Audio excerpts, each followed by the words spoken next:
Visa wants to know where you would like to be. Whether you're a super fan or just in it to win your league, Visa knows we want to spend less time standing in line and more time pursuing our passions. That's why for over 60 years, Visa's been adding innovative plays to the way we pay. From tapping to pay to getting paid in 30 minutes or less, they're giving businesses and consumers more tools to do just that. They know that every Visa transaction is a promise. Whether it's a street vendor in front of a stadium or picking up the latest NFL gear online, Visa wants to provide us with the most secure and easy payment experience possible so everyone, everywhere, can get to where they'd like to be. Visa, everywhere you want to be. Hey, y'all. Uncle Jimmy here. When you speak for yourself, you're forced to think for yourself. And when you think for yourself, the sports world looks different. In order to enjoy this podcast and this show, you need to have the courage to look at the world from alternative points of view and not be offended when you disagree. Speak for Yourself isn't your Twitter, Facebook, or Instagram feed. SFY tells you what you need to hear and not what you want to hear. So, welcome aboard, buckle up, and enjoy the ride. We start with Lamar Jackson. All right, as expected, the Baltimore Ravens blew out the New York Jets on Thursday Night Football. What was shocking is that I watched the whole thing. I'm old. I start my day around 4 a.m. Pacific. I get sleepy around 7 p.m. And around 8 last night, Lamar Jackson tossed his 5th touchdown pass. I remember it clearly because I was laying on my couch wondering why in the hell was I still wide awake, staring at the TV like Tiger Woods was standing over a putt on the 18th green at Augusta National. And then it hit me. Lamar Jackson is the dude from the Dos Equis beer commercials. Lamar is the most interesting man in sports. Lamar doesn't always throw 5 touchdown passes, but when he does, he prefers to do it in a standalone primetime game. Lamar gave the Jets the same 5-piece he gave the Rams on Monday Night Football a month ago. Last night's performance pretty much assured Jackson of being the unanimous choice as the league's MVP. He leads the NFL in touchdown passes at 33. He broke Michael Vick's single-season rushing record for quarterbacks. Only Tennessee's newly minute starter Ryan Tannehill ranks higher in passer rating. Lamar Jackson's story is becoming bigger than football. It is starting to feel like Tiger Woods, LeBron James, Mike Tyson, Magic and Larry, and Michael Jordan. The NFL is such an enormous brand that its individuals rarely go where Lamar seems to be headed. The most interesting man in sports, the most compelling story in sports. Football teams are must-see. The '85 Bears, the 2007 Patriots, the Dallas Cowboys. Jim Brown was as interesting as Lamar, but Jim played before football's TV era. Maybe O.J. Simpson in 1973, the year he ran for 2,000 yards? Lamar is in rare air, generally reserved for the dominant figures in individual sports and basketball stars. You stop whatever it is you're doing and make time to watch Lamar. He makes you feel like you're watching history. That's how Tiger makes you feel at a major. Tyson and Jordan did the same during the 1990s. The rivalry between Magic and Larry created that feeling throughout the 1980s. LeBron fascinated us in Miami and Cleveland. You can't manufacture what Lamar has. Odell Beckham Jr. and Antonio Brown are trying to do it via social media. It's not authentic. It's not connected to winning. It can't be embraced by the masses. Last night, after getting whipped by 21 points, the Jets formed a receiving line to get Lamar's autograph. You can rip the Jets, but I don't blame them. It's an honor to be embarrassed by Lamar. He reminds me the most of Larry Bird, the hick from French Lick, who dominated a seemingly black sport. Lamar has that South Florida twang to his voice and cadence. He doesn't sound like any quarterback we've ever heard before, and he doesn't look like them either. His mom is his business manager. She's the anti-LeVar Ball. Lamar wears his old school values on his T-shirts. Yesterday, a friend with connections to Louisville and Lamar shared a story about Lamar visiting his alma mater this year. Lamar didn't get a hotel. He stayed in the dorms on an old teammate's couch. This is the most interesting man in sports. Lamar once let a linebacker catch him from behind just to see how it feels. Lamar can call audibles in 3 different languages, including Russian. His dreadlocks alone have experienced more than a lesser quarterback's entire body. Stay thirsty, Lamar. We love it. All right, joining the desk now are Fox Sports NFL analyst LeVar Arrington. Arrington, not Ball. And the Hall of Famer, the GOAT of GOATs, Eric Dickerson. All right, Marcellus. Yes. Start with you. Is Lamar Jackson on the verge of becoming the biggest star in American sports? No. And you know I love me some Lamar Jackson. What was that, 600 words, that Whitlock, 700 words, whatever it may be? Didn't once mention that I predicted all this was going to happen. Remember those days of talking about Lamar Jackson, saying he's the rock star. He's the one. He has the it factor of all these young, great quarterbacks. But is he on the verge of being the biggest star in sports? Hell no. That star power has to materialize. And when we talk about the gap, the disparity of where he is right now, and what's at the top, which I would say is LeBron James, the king, we're talking about global equity. We're talking about that monetizing and materializing. Lamar Jackson, as great as he is, doesn't even have a commercial yet, no? Does he even have a signature shoe yet, no? And when you're a rookie in the NFL, one thing that comes with you is the hype machine. And I witnessed this many a times. When you look at number one jersey sales, top jersey sales, it's only two people on that list. Bona fide, proven veterans and the next sensation, rookies. And right now, Lamar Jackson is on the rise, but there's such a wide gap between where he is and at the top. I'm going to say yes. And I'm going to say, based upon the perfection of how to market and brand and surround and uplift and empower the type of stars that have come through Baltimore. Credit Ray Lewis for creating an image in an environment where you could say probably the market would not be able to support saying the biggest athlete in all of America. I don't think he needs global brand awareness to be the biggest star in American sports, for one. For two, again, no, I don't, because it's just here. I mean, it doesn't matter if abroad people are buying into it. You don't think the China connection with LeBron, the China connection for Kobe, allowed them to become the biggest domestic stars as well? No, I don't. I don't, because I can't base. I've never been to some of those places you're bringing up, so I can't base. The money has. I can't base. Tell you, the money has, man. I can't base how I feel about those players off of foreign countries. But what I will say is that if there is one place, and the reason why I brought up Ray is if there's one place that understands how to take that process of, we have someone special here, let's get behind it. I mean, from his dance, right? Like, it started off just coming out and doing the dance, right? They had grass. He pick up the grass, do it. They went to field turf. They still gave that man a patch of grass to come out. They added the pyromaniacs added the fire to it. They had all of the arches, everything happened when Ray. So it takes having a supporting system to be able to, it's not just your play, it's how they build your brand. And I think he's in the right market to make a push or make a run for it. Well, I agree with both of you. I think that for sure, you said LeBron James, he's the biggest sports figure right now, no doubt. Yeah. But you know, in the National Football League, I think he's the biggest star in the National Football League right now because he's the hottest story. One thing is, you're talking about a shoe deal. Most football players don't have shoe deals. It's rare. I mean, it happens. OBJ might have one, but it's rare. I mean, that's basketball. We gonna walk around with cleats on? No, we're not. Right. But I'd have to say that he's exciting to watch.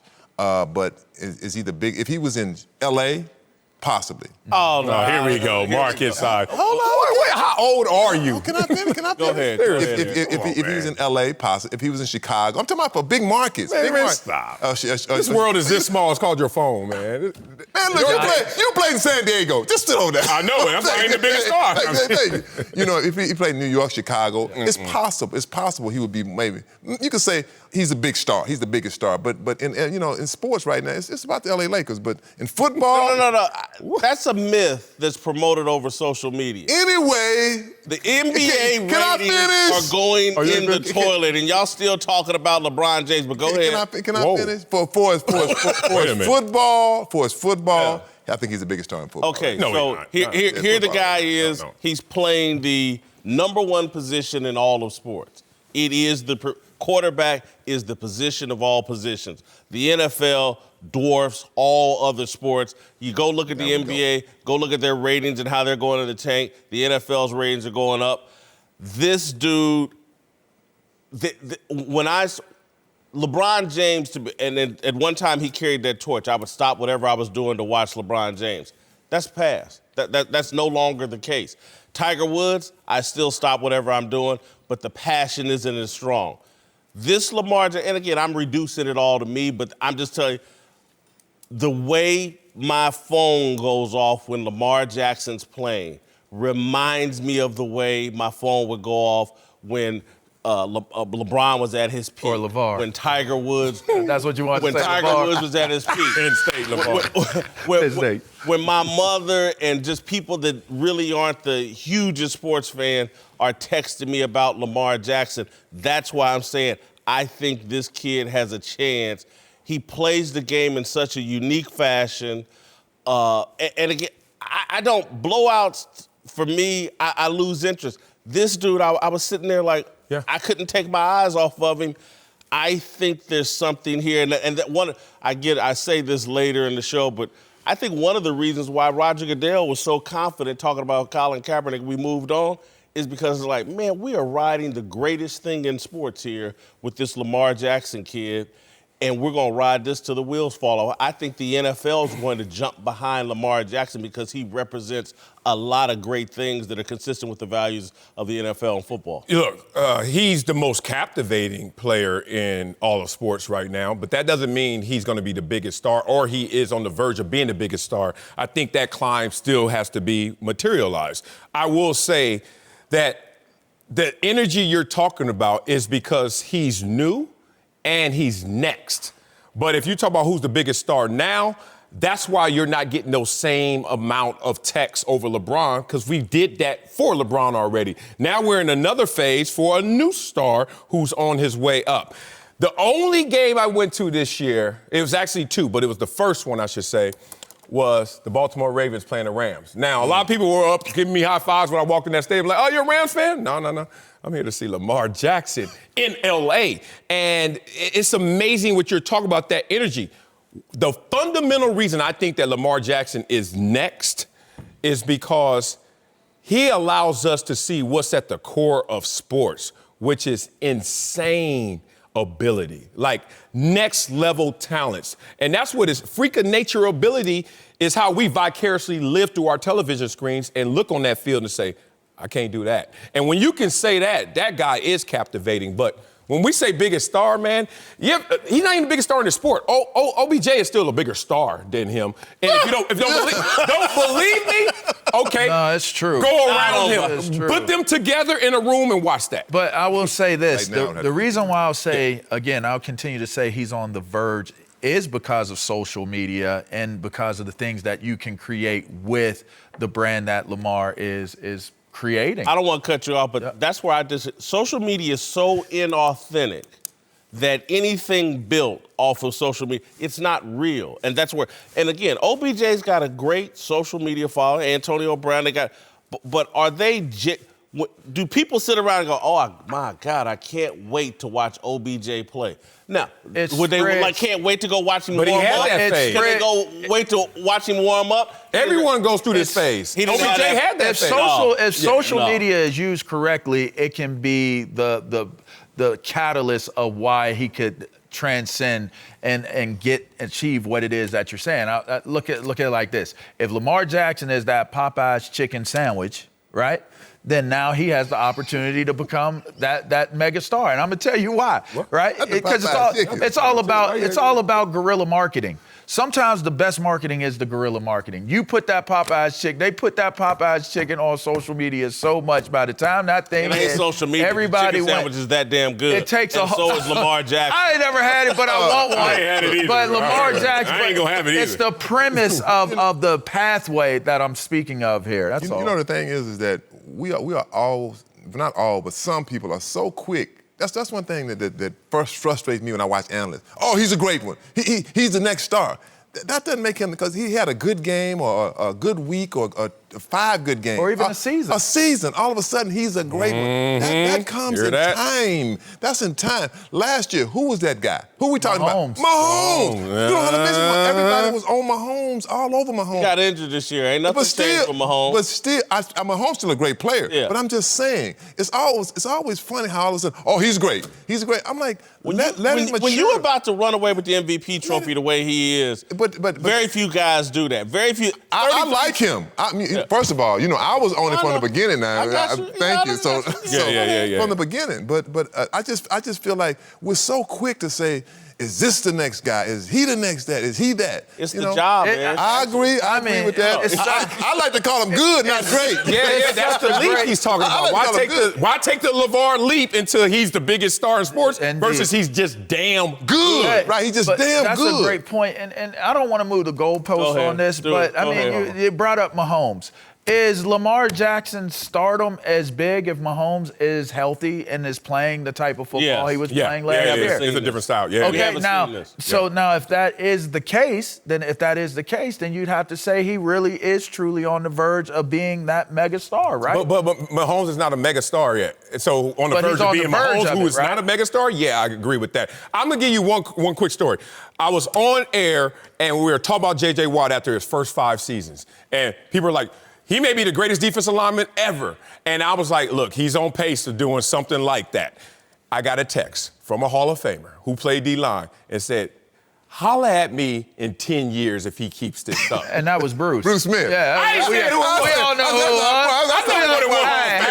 Hey, wait a minute. Hit me out when it gets closer to 200. But my point is, 3 of the next 4 seasons, injuries. Yeah. And then we're not talking about J.J. Watt in that same light. We're saying, is he a Hall of Famer? But we're not saying is he best. Well, we're not questioning whether he's a Hall of Famer. The guy's 3-time defensive player.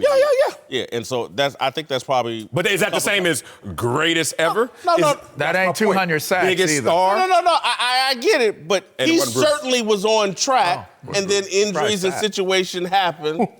He was on track, and then injuries and situations happen, but we can't deny the fact that for a moment, J.J. Watt looked like Reggie White's white son. But who's to say we don't end up being in that same place with Lamar Jackson? Mike. He took a little shot last night, but he took it. Did you know that as many as 7 of 10 adults wish they played a musical instrument? Unfortunately, many never do because they think it's either too late for them to start or too expensive. Yousician is an online music education platform rethinking the way people learn music. It's the fun, easy, and affordable way to learn guitar, piano, bass, ukulele, or even singing. Just download the app to your desktop, tablet, or phone and start playing. Yousician is perfect whether you're just starting out or have been playing for years. Enjoy thousands of popular songs and expertly crafted lessons and exercises across dozens of genres. Compared to private lessons, Yousician is more affordable and lets you learn on your own schedule. You'll get bite-sized lessons, easy-to-follow instructions, and exercises tailored to your goals. Using Yousician to learn an instrument like guitar or piano is much better than trying to teach yourself. So if you've been wanting to learn an instrument or simply want some help getting back to playing, check out Yousician. You can get an extended 14-day free trial of their Premium Plus package at yousician.com/play. That's unlimited lessons and unlimited songs on as many instruments as you want for 2 whole weeks. Just go to yousician.com/play to start your free trial today. That's yousician.com/play. Eric Dickerson, LeVar Arrington are back. Time now for a big story. Let's move to Dallas, where the Cowboys are looking to keep their playoff hopes alive with a huge showdown against the Red Hot Rams Sunday on Fox. Jason Garrett actually broke out a Cowboys highlight reel for the team this week to get them hyped and remind them what they're capable of. And there's no question they need a spark. Dallas has been terrible the last few weeks, losing 3 straight, scoring just 16 points per game, and struggling in both the running and passing game. All right, the question here is giving Cowboys any chance against the red-hot Los Angeles Rams? No, I'm not. You just showed their failures in recent memory of watching this team offensively especially struggle. And let's talk about the running game struggling as well. Ezekiel Elliott, 5 straight games, under 100 yards. So offensively, number 1 ranked, but not living up to that billing. And then comes the Los Angeles Rams, focused, knowing that their balancing act has to go through Todd Gurley primarily. And if you look at this team right now, especially defensively, they are playing some football. Defense has a streak of 7 straight games with 3 or more sacks. And that means that they're coming and they're hunting. So I don't think that the Cowboys can get off the schneid. I think they lose. I'll go next because I know what you probably going to say. So He's a homer. He's on payroll. I ain't no homer. Get that right. And listen, it kind of probably is along the same lines as Marcellus. I really don't give this team a chance for a lot of the reasons that Marcellus said. But again, this is a team that has lost its way. Its identity is being defined by off-the-field discussions and interviews and sound bites. It really is not about football right now in Dallas. And even with that being said, they have an opportunity to win the NFC East and get a bid into the playoffs. But you got to be able to run the ball. The Rams have began to run the ball last week. They decided to do it and do it against the defense where if Gurley had the type of success he did, it sets the stage for them moving forward. The Dallas Cowboy defense has given up 28 points per game over the last 2 games and over 369 yards and net yardage in the last 2 games. It does not bode well having a Todd Gurley feeling confident. The offense is playing well. Goff is jumping onto it. And again, that defense playing the way that they're playing, I just find it difficult for them to be able, under the circumstances, to beat the Rams. Well, as the Rambassador, My man. I hope they don't play well. I don't like the Cowboys, so good. I don't want to hear they play.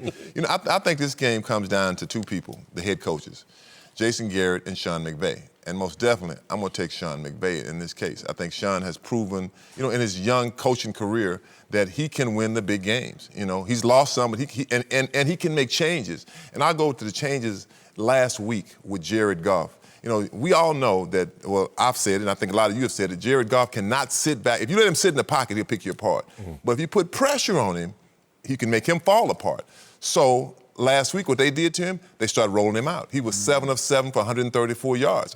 And that's what coaching does. Sometimes you have to make changes being a coach. And it comes down to Wade Phillips and Jason Garrett. Now, Wade Phillips is not a Jason Garrett fan. Remember, he was the head coach there. Yeah. And he, in a sense, got Wade Phillips out. If I'm Wade, I'm like, hell yeah. This is my chance to put the nail in the coffin. He told you to say that, didn't he? No. He gave you that to say this morning, didn't he? No. You putting that out there. I said that last I know you said that, Wade. You all right? I'm going to get Garrett. Tell him, ED, I'm going to get him. I'm saying. I'm going to get him. I'm going to get him. I'm going to get him out of here. Get him. So that's more incentive. Yeah. Listen, I think you're right narrowing this down to the coaches, Eric, and I'll say it because Sean McVay is why Jason Garrett should have been fired a long time ago. Sean McVay's team went through some turbulence, and Sean McVay adjusted and said, you know what, I'm stupid, I've done some dumb things. Let's commit to Todd Gurley in this running game and play-action pass game with Jared Goff. I got us out here way too far in the passing game. The guy committed to a style of play that works for his personnel. He turned his ship a different direction. Jason Garrett hasn't been able to turn his ship. They're not committed to anything. You don't know what is it going. Are they going to feed Zeke this week? Or are they going to have Dak throw the ball 40, 50 times this week? They're not committed to anything in Dallas, so it's hard for me to believe they have any chance against a talented team that, to me, has a shaky quarterback, but at least they're committed to a style of play. Yeah, and let's not forget, and let's not overthink this, that the Cowboys are 0-6 versus winning teams, and this is a winning team coming in at an 8-5 record. So I do want to push back at the Rambassador, since I know he has all the intel in the world about this team. Todd Gurley, of late, we see the uptick in production and opportunities, but we also see the uptick in agitation. He's been speaking, the compliment that he got from Jared Goff, he kind of snubbed that. The Sean McVay talking about I'm an idiot, he kind of snubbed that as well. I just wonder, like, everyone's saying that Todd Gurley is back, and Todd Gurley takes exception to that I'm back because he feels that he hasn't left. Your assessment of Todd Gurley in this commitment? I agree with Todd Gurley. He's never been anywhere. Look, as a running back, you don't call the plays. I mean, you don't get the offensive coordinator calls the plays. The head coach calls the plays. I mean, I think because when you hear something so much over and over, man, Todd Gurley, he got an arthritic knee. He ain't the same guy. They paid him all that money. He don't deserve that money. I mean, that's frustrating. It's like I'm getting the ball 5 and 6 times a game. I'm in and out of the game. I'm here for a series. I'm on the bench for 6 series. I'm in, I'm out. As a defensive lineman, that's hard for you. That'll be hard for you. But hold on. Okay. Hold on. For a running back, it is so difficult to get into the swing of a game, run the ball 3 or 4 times, without getting the ball, and it's hard because you got to think about it. I'm not just running from me to you, or offensive line. I'm running through guys up the field. I got to burst. That's a hamstring waiting to happen. Hold on, but Eric, you know the game. None of that's by coincidence. It's always calculated in the NFL. And when Sean McVay says stuff like, our approach is Todd's a big-time player, he's shown that he's feeling good. Shown that he's feeling good. That, to me, is double talk. Like, to me, early in the season, they must didn't think he had it. What you're saying is you taking one word out. That don't mean... That's a phrase. That's you taking that's a sentence now. You're taking a sentence or a phrase out and making it, in a sense, like, this is what it means. Well, hold on. Right. We don't know what it means. We don't know exactly what it means. I mean, I still feel, when I watched Todd play, when I watched him in practice, I watched him play, he looked the same to me. And I talked to him. I called him when I said, he didn't say it. I said, I'm frustrated for you. Because as a running back, I know how you want to. You can't get the ball 3-4 times. But I mean, and then you look around and it's 12 carries. And well, Todd's not the same. He had 30 yards on 12 carries. Let me tell you something. Sometimes on that 18th carry, on that 21st carry, that's when you had that boom, that 60-yarder. A defense does not want to see the ball run over and over. Let me ask you, and really all of you all, because you played in the NFL, Todd Gurley gets a big contract. I wonder if any of what's gone on is like, has his practice habits declined with that big contract, and that's what has frustrated Sean McVay and these guys? Or at that level of play, does it even matter what you do in practice? Let me tell you this. When you watch Todd, I know Todd. No, Todd is the same guy. He's hungry. I mean, he wants to get that ball. The thing is, and I said it a year ago, we are a team that likes to throw the football too much at times. We get caught up on it. And that's what it is. A lot of these coaches are like, look how smart I am. You see that play I ran? You like that, don't you? I mean, and that's what it comes down to. Look, running the football is not popular. It's not. I mean, look at the Baltimore Ravens. Now it's popular because it's working for them. You got a quarterback it works for. But running the football is just not a popular thing. Throwing is more popular. It doesn't get you a new job. Exactly. And it's going to get Greg Roman one this year, but in previous years, you got to be the offensive coach that throws the football. Look at Dak Prescott in this game, too. Speaking of contracts, major implications, if you ask me, for Dak Prescott coming into this game, because performing well could mean something good for him coming. Whitlock and Wiley, Eric Dickens is back joining the show now. It's Fox Sports NFL analyst TJ Houshmandzadeh. Let's move to Tennessee, where Ryan Tannehill and the Titans host Deshaun Watson and the Texans Sunday in a battle for first place in the AFC South. After an MVP caliber start to the year, Deshaun Watson has been inconsistent in recent weeks. Meanwhile, Tannehill has been on fire since taking over as the Titans starter, and last week was no different, with Tannehill putting up huge numbers in a win over the Raiders, while Watson was terrible in an ugly loss to the Broncos. All right, the question here is, better quarterback right now this Sunday, Deshaun Watson or Ryan Tannehill? Deshaun Watson. When the Texans do something, it's because of Deshaun Watson. But when the Tennessee Titans do something, it's not all because of Ryan Tannehill. Let's talk about the running game. And we know that the Tennessee Titans have a strong running game led by Derrick Henry. Did you talk about Willis? Not mess. Most rushing touchdowns. I'm like, uh-oh, you don't believe in the running game? They got the most rushing touchdowns in the AFC. That's Tennessee Titans. And we know that also the Houston Texans don't have a strong running game because Deshaun Watson has more rushing touchdowns than all of his running backs combined. Then you look at the defense in terms of scoring.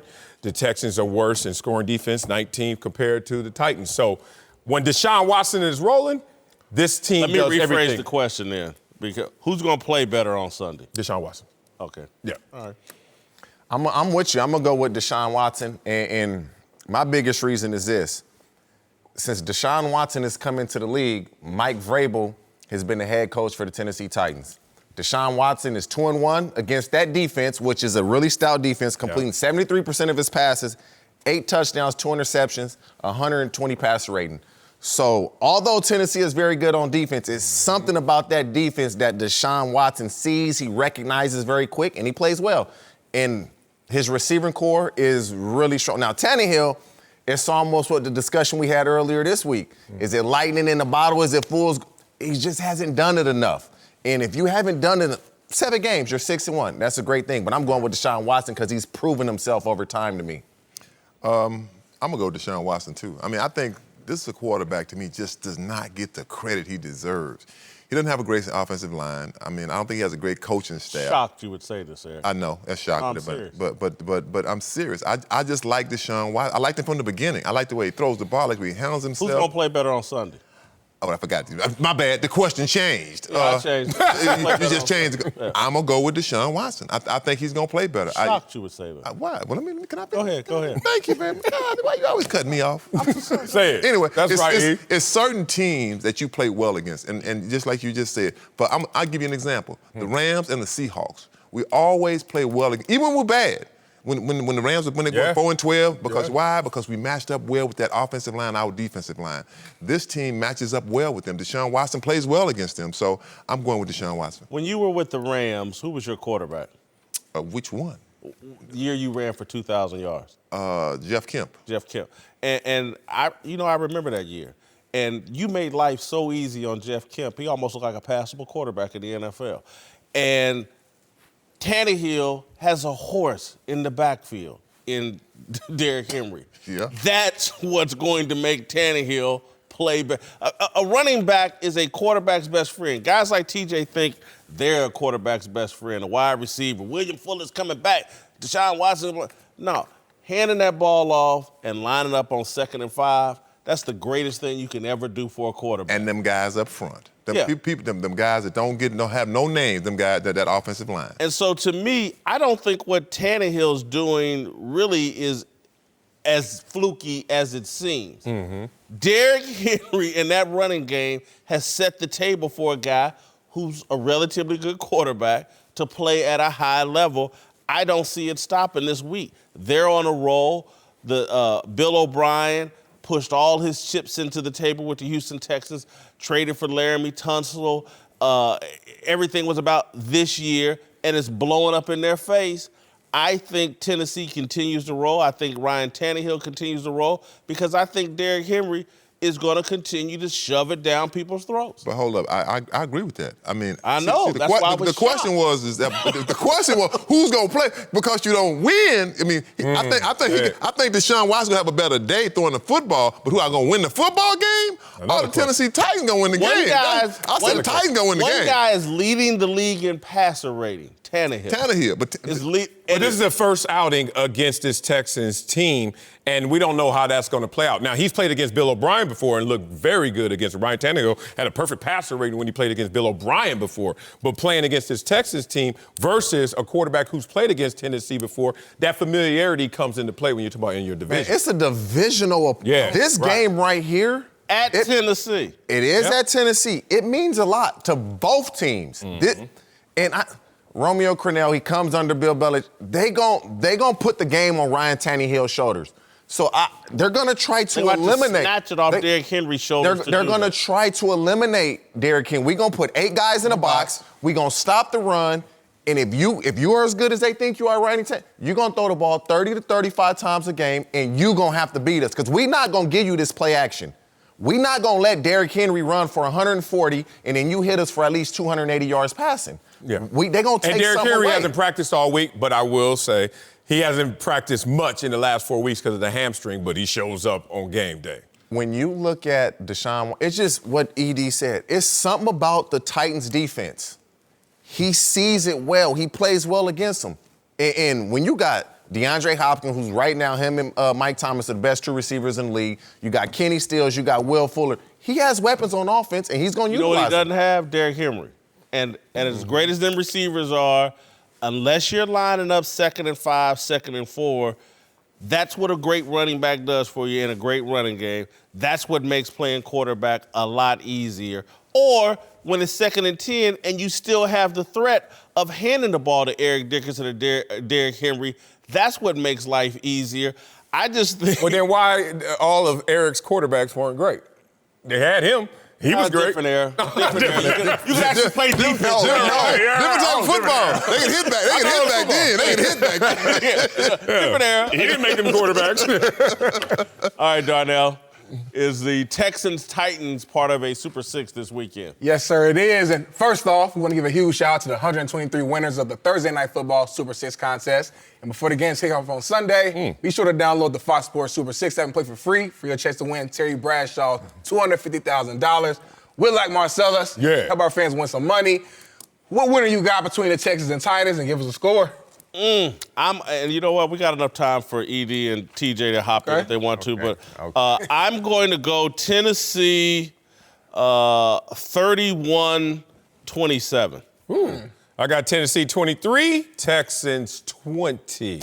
You got the But Deshaun Watson's still going to play better than Tyson. See, that's I've had a tremendous game or two here, and we got our butts beat, but I got mine. I'm going with Houston 28-27. Boy, I'm going to go with Tennessee 31-20. We got 3 people that think Tennessee's going to win. I'm going with Houston. The question was confusing. Man, they better ate the box. Put it on Tannehill. Yeah. Whitlock and Wiley, LeVar Arrington, and TJ Houshmandzadeh are back with us. Time now for Darnell's question of the day. All right, take it away, homeboy. Yes, sir. Let's move to Cam Newton, who just had surgery on his foot and posted a picture of himself in a wheelchair on Instagram, writing, quote, "God, thank you for a successful surgery. Thank you for all the prayers and well wishes. It's been a hectic last couple of nights, but the best news is knowing you can only grow up from here. Shine through the shade, one love." I want to ask you guys, do you like Cam's post here? No. And this connects to my whole thing yesterday about celebrities. And Cam wants to be a global icon. He's chasing celebrity. I don't like anything about this. Again, he thinks he's being humble and giving us a window into his soul, and all he's really doing is flexing. I'm about to get on this private plane. To me, the underlying message to all of this is, man, y'all think I'm down and y'all think my career's washed up, but I'm still Cam Newton. I'm about to get on this private plane. Who? I got these dark sunglasses on, all this posed up. Who does this? Who? I just came out of surgery. Hey, but before we get on this plane, y'all, let me pose here and put on these sunglasses and right in front of this private plane. When people really want to show you, hey, I just had surgery, they show the pics from the hospital bed, not the airplane tarmac. I just don't like. Cam is a delusional celebrity. He's too caught up in his social media following and chasing social media fame. To me, this is just a red flag about stay away. This guy's not really about football. He's about being famous.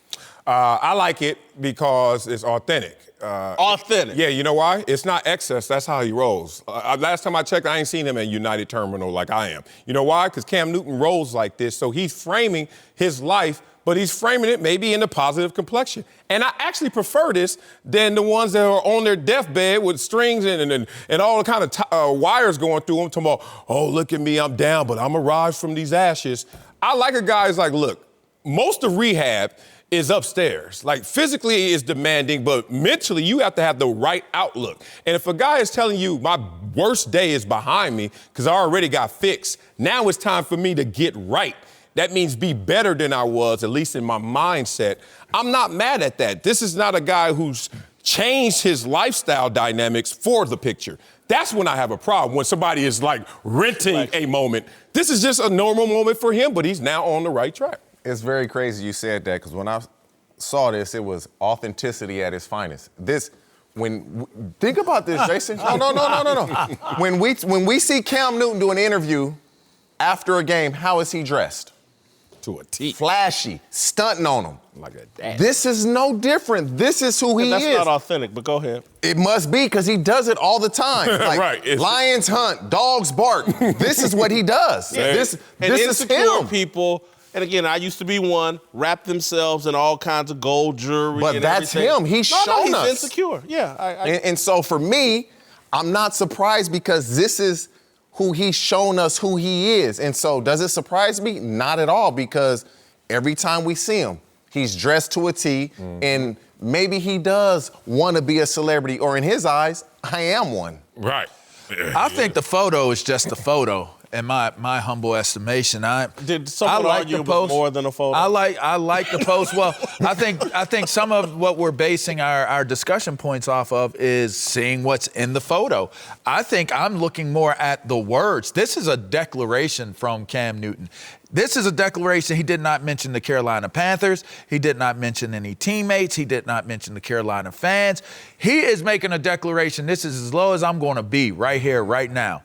And I am going to get myself together. I'm going to rehab myself. And whatever team it is that I'm going to play for next year, I'm going to come out and I'm going to push through the shade. So everybody, like you said in the initial, everybody who's saying they're writing me off for dead, I can't play anymore. What will we see from Cam Newton? Cam is more about posting on social media or trying to be a global icon. I don't think he's approaching this as a victim. I think he's approaching this as I am letting you know that this is my beacon to all y'all teams out there. Here's my foot. I'm about to put it up people's once I get it healthy. That's what I took from it. And you're on solid ground in terms of he may be saying, I'm about to take flight. I'm down to my lowest point, but I'm about to take flight. And again, this goes back to my little personal pet peeve with celebrities or whatever, and particularly with us as celebrities. And it's my whole little problem where I Who's us? Us, black people. Oh, okay. Black men in particular, as this is where I jump ship on rap. I just can't stand all the flexing. Look at what I got. Look at what I got.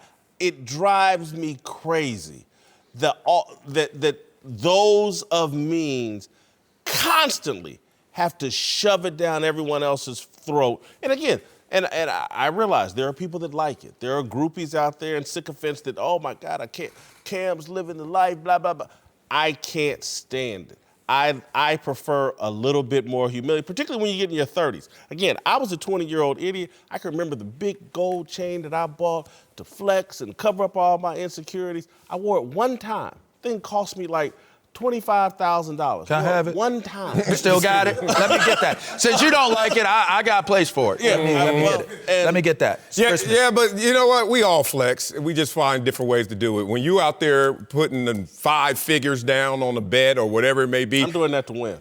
Hey, and you also lose more than you win. But that's your flex. And nobody is sitting there saying you throwing it in my face because you at a table where it's a $10,000 minimum. Do you? And guess what? Cam's like, let me do me. The thing about it is sometimes these pictures ain't that deep. Like, you know, you ever just like, I'm just gonna take this picture. You can read all into it, but all it is me taking a picture, taking flight, or coming from a flight of my lowest moment. But guess what? In case you forgot, I'm still Cam Newton. To me, it may be not that deep, and if it is that deep, that is actually a positive that he's not sitting there all lowly, sitting there with the heart rate monitor behind him saying, oh, come save me, woe is me. I like a guy who's like, I'm still there. Yeah. Cam does move in figurative creativity. Like that, there is a meaning behind that picture for certain. You know why it's a meaning behind it? When you hashtag shine through the shade. But that's what he always does. That lets you know. Yeah, that's his hashtag. Yeah. But going back to what Jason was saying earlier, you talking about us, black men. Mm-hmm. When you talk about that, a lot of us come from nothing. So when you finally get something, you want to show out a little bit. That's just human. I've never been that person. Throw out of it. Like, I don't know. All right, what about people who are second generational wealth who flex in different ways? You want to come with me this weekend? I got the private jet. I got the yacht, and we're gonna spend $50,000 a day. We keep putting this on black people. No. It's not just us. Okay, I'm about to say. No. My art. You want to? It's not just us. You know what that rug is? Look, I'm like, come on, cuz. Put it like this: you driving on the freeway out here. I take a commute every day. I see Lamborghinis and Ferraris up and down the 405. The majority of them are white dudes and Asians. The majority of them, They all the and time. you know what they doing? And it's not they going just to the us. gas station 2-3 times a week. I was one of them dudes. You know what I drive? A hybrid. You know why? Because you ain't going nowhere, no time fast, and no hurry because it's too much The traffic. thing is, he'll mature. Flexing for no reason. As you age, you get in your 20s and 30s, you're gonna mature and you're gonna move away from that. At this age, in the position he's in, this is what he is. He will mature and move away from flex. this. When you get the bill. Different ways. When you get the bill, I got the bill. Hold on, that's a flex. Everybody here can afford it, and if they can't afford it, they should at least came to you and said, That's not hook a me flex, up. man. That might be somebody's generosity, man. Guess what? Yeah. And That's that's how somebody's generosity. the generosity is them showing I got the flex. Eric Dickinson just said somebody's putting him on his private jet. That's a flex for him. I got Eric Dickinson on my jet. You want to check that man's text messages? Everything that you do doesn't have a negative connotation or intention. That's true. All I'm going to say But is, it's still a flex. if you go back to the picture of Cam Newton sitting in front of that airplane, the airplane is almost blurred out. It's not very clear. Oh, no, it's no, not we very. don't know. That thing ain't blurred out. It's Stop blurred. it, LeVar. That's my plane. I know it ain't. The clearest item in that picture is his repaired foot. There is figurative. There is figurativeness. No, that's just a bad camera. No. That is That's the closest thing in front of you. There is hidden meaning. Oh. That's right there I in know your there's face. hidden meaning. It's I'm the flexing. first thing you see. Remember when LeBron James lost that NBA title game or whatever and came out and said, I broke my hand. No. I'm still going to have the same life and y'all going to go back. Oh, he did say that. Yeah, he that did was say a that. flex. That's what that picture said. The mothballs right there. I tried to support Coming you, up. Cam. Jason Whitlock, Marcellus Wiley, joined again by LeVar Arrington and Eric Dixon. Time now for the most fearless discussion of the day. All right, TMZ caught up with Hall of Fame receiver Terrell Owens yesterday, and T.O. claimed the NFL is screwing over Antonio Brown. Take a listen. I don't agree with everything, but I understand where he's coming from. Like I said, it's deeper than what everybody else is seeing. I think it may be done for this year, and I think that's probably, it may be a tactic of the NFL to drag it out to where, he can't get on the field this year for whatever reason. All right, there's no mystery to be solved as it relates to understanding the NFL's tactic to investigating bad boy receiver Antonio Brown. Roger Goodell is justifiably returning the NFL to its roots. It's a privilege, not a right, to play in the National Football League. AB's entitled childish behavior cost him the privilege of playing in the league. The NFL briefly lost its way and its swag. The woke media addicted to social media, and the NBA created the false narrative that NFL players are exploited and should all be empowered like LeBron James and other NBA superstars. If you visited Twitter over the last several years, you'd think Commissioner Adam Silver had partnered with LeBron in constructing utopia across America's basketball's arenas, and that the association's overtaking of NFL popularity was imminent. China and the NBA's tanking domestic TV ratings ended that facade. Player mobility has undermined the competitive balance and fan passion. Load management has made the NBA's regular season pointless, and Daryl Morey's tweet about Hong Kong exposed the fraudulence of the NBA's social conscience and the league's lack of interest in an American audience. Entitled, delusional NBA players have damaged their league. Goodell and NFL owners have taken note. They're pushing back against the entitled and the delusional. Colin Kaepernick and Antonio Brown are the first on the hit list. Did you sense the confidence that oozed from Goodell when he said the NFL has moved on from Cap? Goodell sounded as comfortable as Jay-Z when he said, we've moved past kneeling. Kaepernick and his minions foolishly believed the NFL owed him something. AB made the same mistake. He thinks or thought the NFL needs him. Not remotely true. The modern NFL provides young men the opportunity to earn generational wealth playing a game. Yes, there are physical risks and the consequences of playing professional football. All great rewards require considerable risk. Until AB demonstrates a consistent pattern of respect for the NFL, Goodell and ownership should deny him the privilege of playing in their league. All right, Marcel, let's get us started. Think NFL owners are punishing entitled players? Yes, I would have to say yes, because I think what the NFL has done as a collective is changed their sentiment in highlighting the bottom line. It's a business. And in highlighting the bottom line in your mindset, there are going to be repercussions, there are going to be consequences to those who are not fully respecting the bottom line. i.e. people who are bad for business. So if you think about it, the NFL, like anyone else, if you own something, you have the title for that possession. And their possession is the NFL franchise or the NFL league as a whole. And if you feel entitled without that title, then they're going to highlight to you now the privilege it is to be in the NFL versus the birthright that some players have swerved themselves into thinking. So I think that basically what's happening is behind closed doors, they said, let's get back to basics. And why did we get into this in the first place? And we're going to keep a narrow focus on that. Those who want to be professional in that respect, they're going to fully respect. Those who cross that line or stay on the outside of that border, going to have to deal with the consequences. While I don't want to say I strongly disagree with you, I do disagree.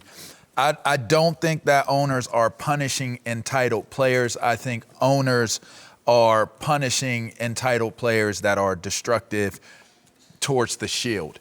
Now, the minute you are a part of an NFL franchise, and I don't care if it is doing PR, you watch how some of these leads of PR walk around when they're with the team. You look at the GM, watch the way he walks around. Look at the owners, watch the way the owners walk around.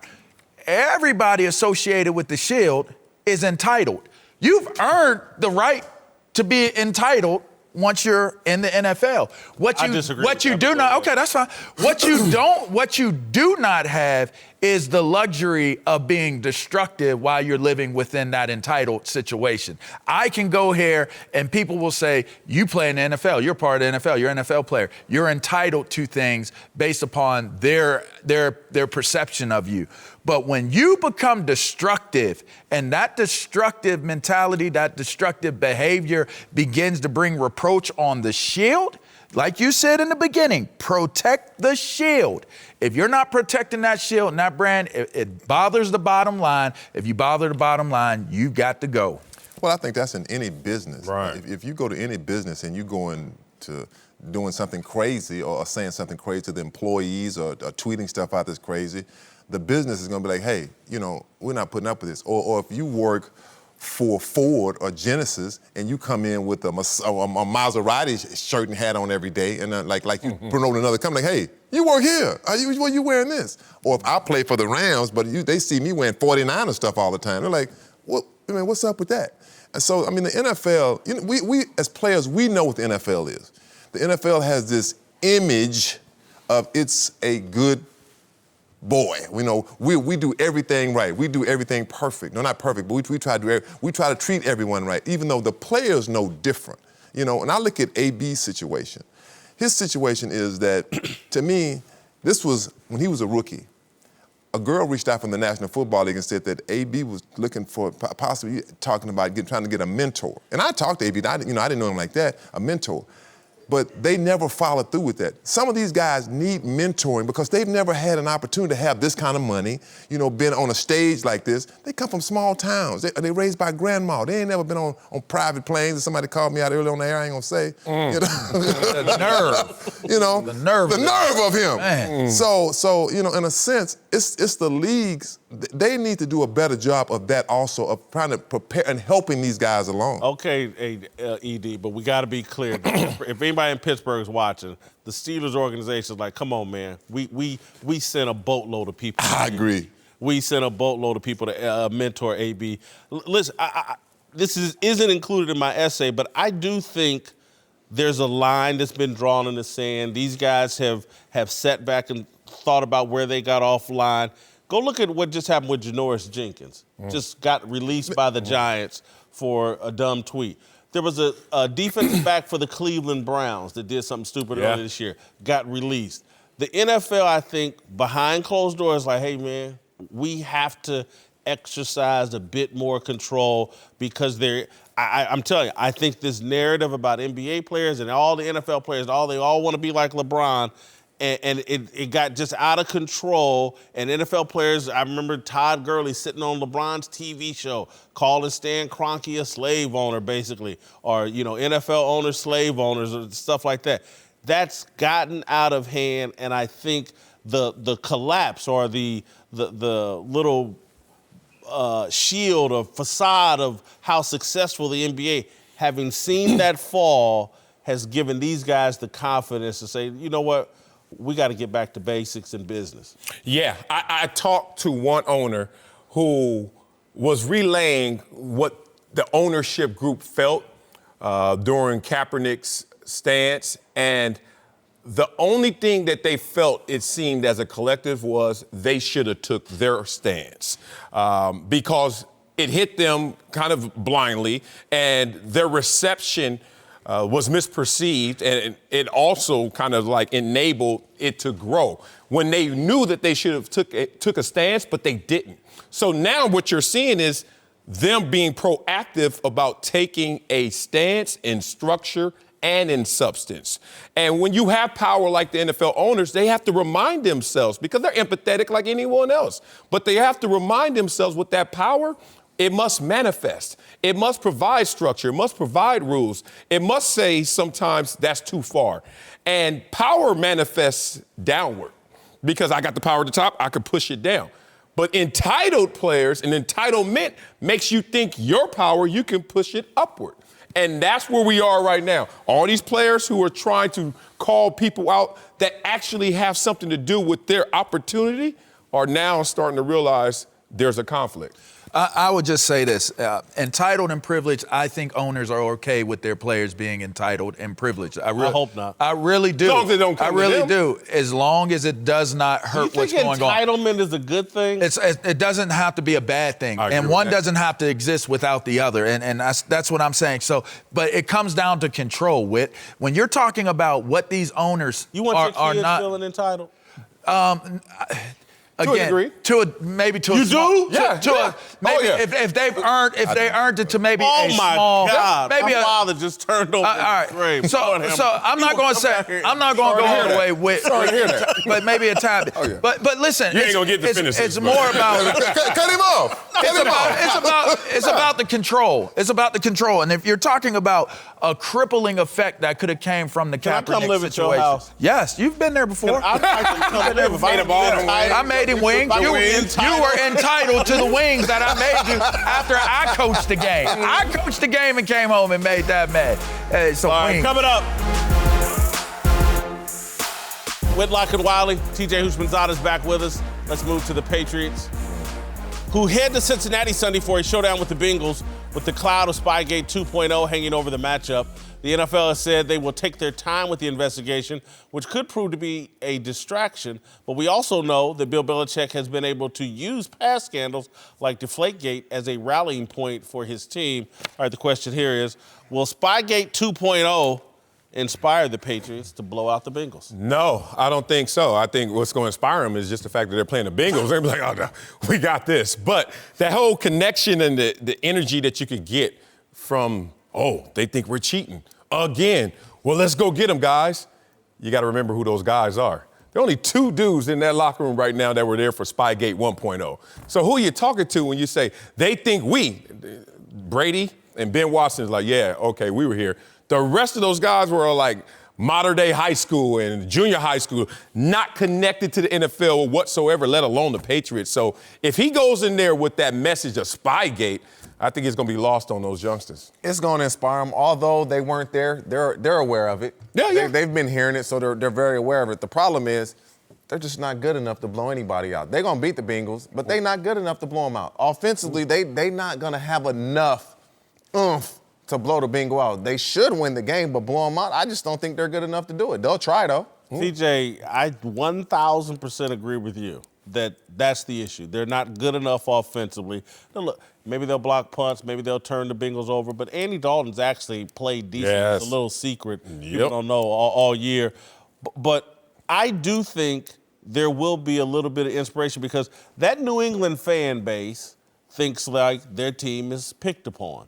And that has been a rallying cry with the team for the last 12 years or so, between Deflategate, the original Spygate. You remember Matt Patricia when he was the defensive coordinator wearing a clown shirt of Roger Goodell.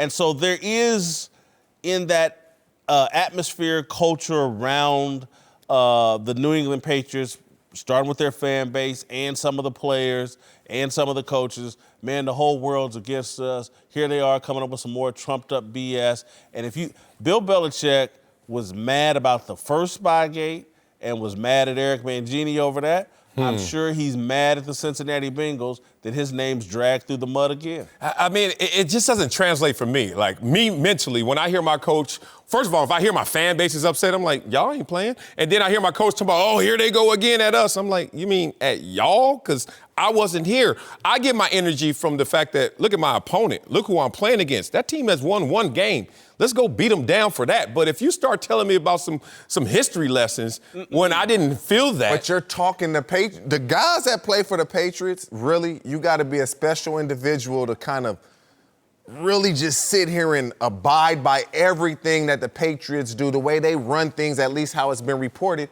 You're a special individual. Yeah, but I mean, in Buffalo, I wasn't trying to redeem the 4 lost Super Bowls. No, but I don't understand. Bill Belichick's message to his team is it'll be consistent with what he's been preaching for 15 years. The whole league is against us. Everybody's jealous of us. This is some more petty BS that the league is throwing at us because everybody can't stand We our needed success. this film to I don't know if that's his message as much as that's what we project his message to be. I always heard his message is focus on your job, focus on these details, and whoop them down at that, and capitalize on their mistakes. You think he comes in there, the same guy who keeps this narrow focus with the media, all of a sudden opens up, hey, man. No, I don't think he goes into the details because I don't think he has to. Look, with success, anybody that has success in any profession, in any endeavor, it brings out the jealousy and the haters. Oh, yeah. And it brings out the nitpicking. And that's all he's got to play into is like, oh, here we go again. Guys here, they think they can distract us and take us off our mission. The Bengals, Zach Taylor and the Bengals organization, they're all mad. They think we need to tape record them to whoop their ass. Stephon, McCourty brothers, we need some tape for you to shut down A.J. Green or whoever's out there, wide receiver, or to pick off Andy Dalton. I think it's a message that will play in their locker room, in their city. The problem is, again, they're just not that good. I love the Bengals +10. Uncle Jimmy's here to talk about our approval rating for Lamar Jackson. You know. But first, who's your big dummy of the day? Big dummy of the day go to the person who told me I should be happy with my little $2,500 raise I just got. But you bragging about a $25,000 necklace that you bought. That was in the 90s, bro. Never happen again. I know damn well it bet not. All right, let's talk Lamar Jackson, 25. who put on a show last night. Same thing. With an incredible 5-touchdown performance and a blowout win over the Jets last night. Baltimore is currently the AFC's top seed, and Lamar is all but assured the MVP award. Marcellus, yes. Would anything less than a Super Bowl for Lamar this year be a disappointment? No, because last year the MVP didn't win the Super Bowl, and that wasn't a disappointing season by Patrick Mahomes. Here's a little fun fact, a little trivia. Whitlock, last 19 MVPs didn't win a Super Bowl in that same year. Who's the last one that did? The last 19 didn't? Wow. I don't know. Kurt Warner is the last one that won the Super Bowl and MVP the same year. Yeah. Lamar's playing with house money. Nothing can be a disappointment at this point. Great. All right, Uncle Jimmy. Yesterday you were Michael Jackson. Okay. So if I told y'all that yesterday he was Michael Jackson, I guess y'all didn't believe me. Think about it for a minute. Look we ain't never seen nobody sing and dance like Mike, right? Yep. That's real. Hey, we ain't never seen nobody run and throw like Lamar, right? That's true. Steve All right, Young, look, maybe. Mike moonwalked across the stage at the Apollo. Yeah. Black folks lost their mind, right?